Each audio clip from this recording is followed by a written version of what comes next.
contentos de iniciar esta nueva etapa del librero charlando con Jorge F. Hernández. ¿Qué tal, Jorge? Muchas gracias por recibir nuestra llamada. Pues muchas gracias, enhorabuena, viva el librero Forever, y me da mucho gusto saludarte, Juan José, gracias por llamarme. Al contrario, Jorge, muchas gracias a ti. Realmente pues estamos muy contentos de iniciar esta nueva etapa contigo. Y bueno, pues creo que de lo primero que tenemos que hablar pues es del tema obligado, de la situación que estamos pasando ahorita en el mundo.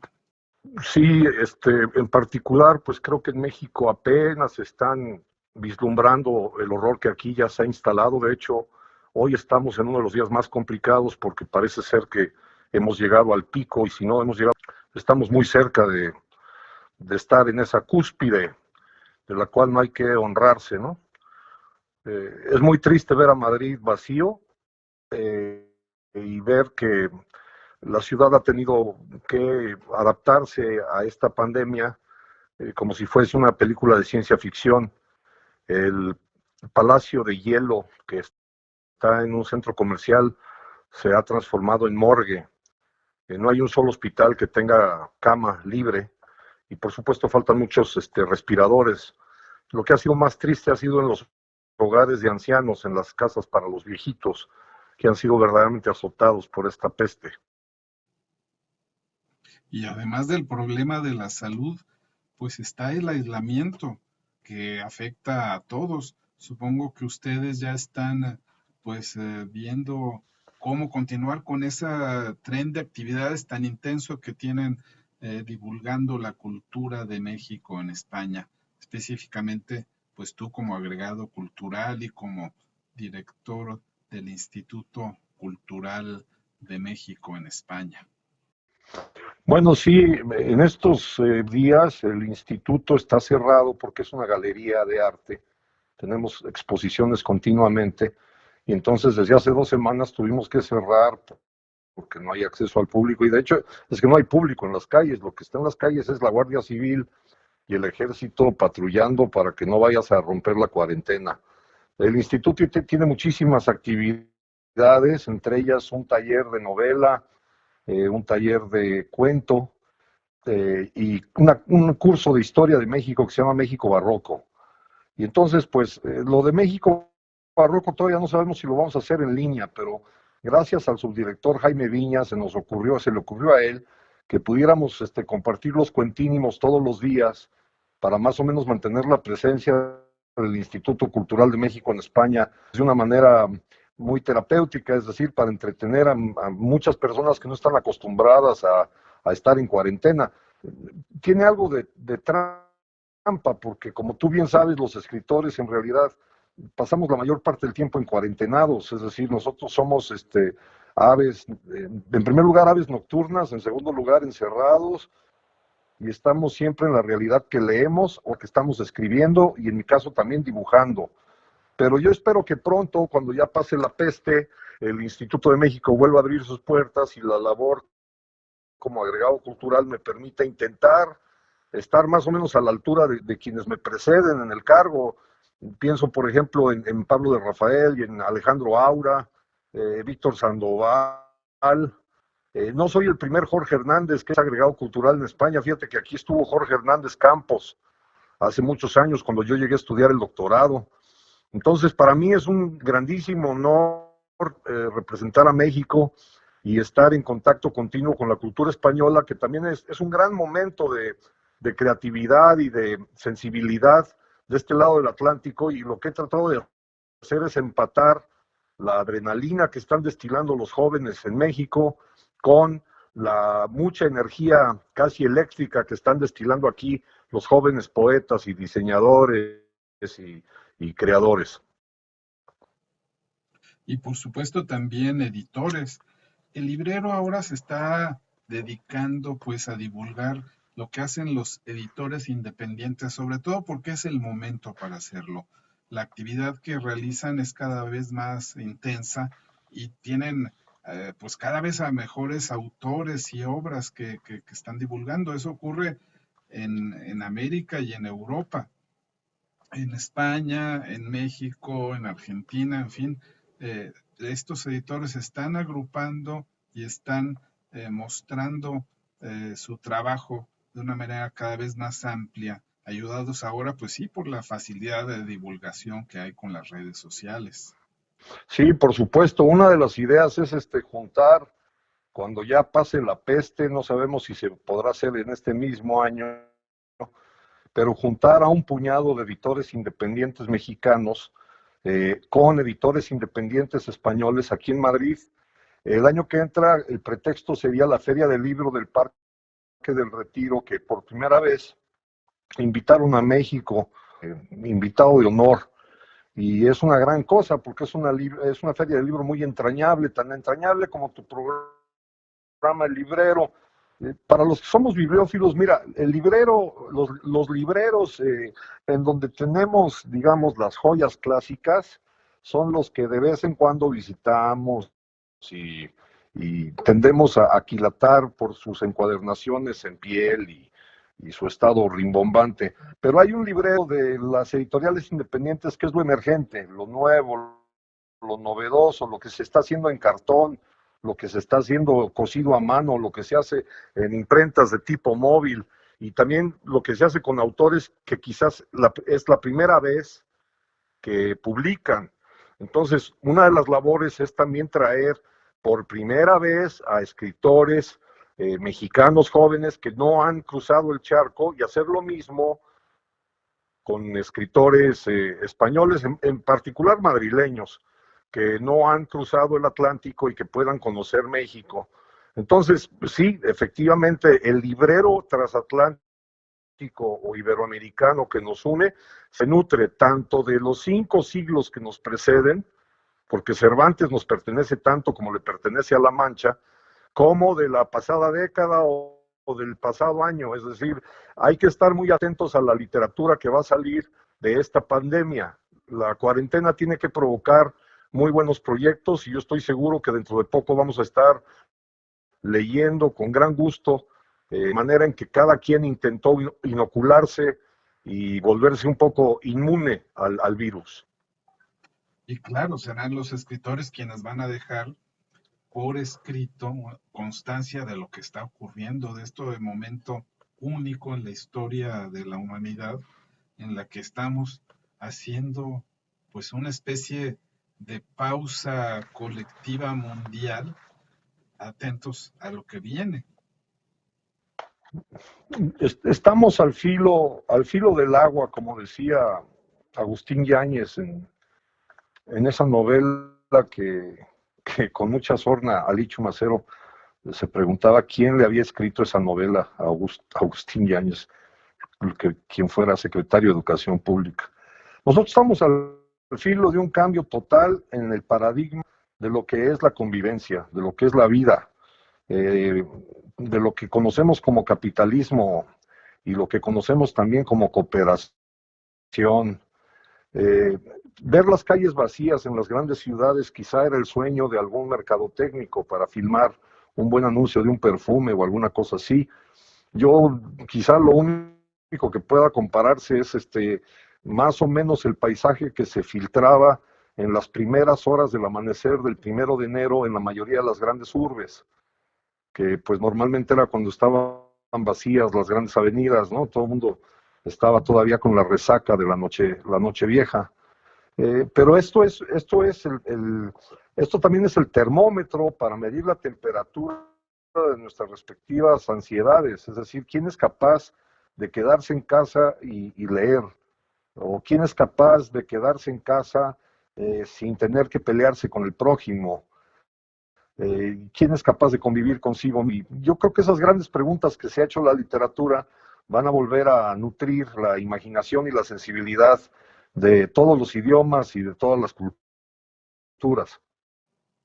Pues tal vez por eso sea el momento, viendo las cosas positivamente, pues de que las editoriales independientes que siempre han sido pequeños grupos o incluso a veces de empresas de un solo individuo, pues se relancen, ¿no?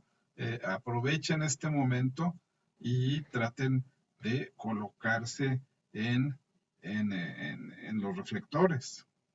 Sí, por ejemplo, yo le hacía la broma a Juan Casamayor, que es el director de Páginas de Espuma, que es una editorial entrañable, que se ha especializado en cuento.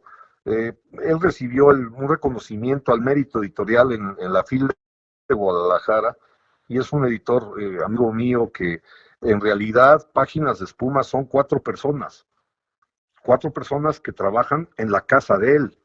Entonces, cuando el gobierno de España pidió que había que hacer home office teletrabajo, pues era como, era una redundancia en su caso, y le hacía yo la broma de que si llega tarde a la habitación, la esposa lo va a regañar porque quiere decir que andaba de coscolino en la sala. Bueno, sí, pero bueno, tal vez esa agilidad que tienen por ser pequeñas es lo que les permite, por un lado, eh, dar a conocer autores nuevos que logran así tener su primera oportunidad, pero también rescatar obras de otros, de autores que requieran pues eso, ¿no? Volver a poner a circular sus libros. Pues mira, deja que te interrumpa porque primero hay que decir que una de las mejores cosas que le ha pasado a lo que yo escribo es haber llegado a una editorial independiente, pujante y novedosa que se llama E1. Esto ha permitido la resurrección de libros que ya habían dejado de existir en papel y que se volvieron inencontrables. Afortunadamente ahora, gracias a E1 Ediciones, no solamente están en su versión electrónica, sino que también hay un modelo de mercadotecnia que permite la impresión en papel de algunos ejemplares. Eh, entonces, el lector puede tenerlo una vez más en sus manos en papel para que lo huelan y otro en pantalla para que vuelen con él. Es decir, ya me ha tocado ver a personas que lo leen en autobuses y que lo leen en el metro y que lo leen en aviones. Escenarios del sueño y en las nubes eran dos libros diferentes, separados, que se juntaron gracias a la traducción al italiano. Eh, cuando se tradujo al italiano, cuando se tradujeron al italiano los dos libros, la editorial italiana decidió juntarlos y entonces hasta aparece una frase. Eh, Parece que así quise yo decir algo con los dos libros, ¿no? En las nubes, escenarios del sueño. Pero eran separados y ahora están juntos y gracias a E1 Ediciones también ya están juntos en español. Así que pues eso lo celebro muchísimo y estoy muy contento con lo que he sabido que circula ya en electrónico. Bueno, es que todos amamos los libros en papel y queremos seguir haciéndolos y haciéndolos cada vez más atractivos. Pero creo que también es momento ya de darle una oportunidad al libro electrónico y ver que también tiene pues sus propios atributos. Y mira, hay que mencionar una cosa, perdón, bueno, hay que mencionar dos cosas. Una es un libro que lleva por título En las nubes, escenarios. Creo que su hábitat natural era precisamente en las redes, en formato electrónico. Es por donde viajan más rápidamente y es por donde hoy mismo pueden bajarlo y leerlo las personas que nos escuchan. A diferencia de que si lo piden en papel, pues hay que esperar el flete, hay que esperar el correo, hay que llegue un cartero al que no le puedes dar una propina para no contagiarlo o que no te contagie él de esta gripe mortal. Y la otra cosa es que, por ejemplo, la Ediciones El Acantilado lleva 5 días regalando libros en los portales. Muchos de sus títulos los tienen ya en formato electrónico, pero decidieron regalar uno por día. Y entonces eso hay que agradecer, que muchas personas ya no tienen el pretexto de que no pueden salir a la librería a comprar. Pues entonces, con simplemente conectarte con tu teléfono, tu computadora, tienes ya en tu pantalla alguna obra de Stefan Zweig o de Joseph Roth, del catálogo maravilloso del acantilado, gratis. Pues aprovecho para decirte que tu libro En las nubes será obsequiado durante algunos días en esta época de cuarentena. Pues mira, enhorabuena, enhorabuena. Y además hay que hacer un pequeño comercial. Otro comercial es que los cuentínimos que yo estoy grabando con mi voz y que los estoy enviando a través del Instituto Cultural de México en España, están contenidos en las nubes y en escenarios del sueño. Es decir, E1 Ediciones puede ofrecer en papel o en línea eh, el guión para quienes quieran seguir la narración con su vista.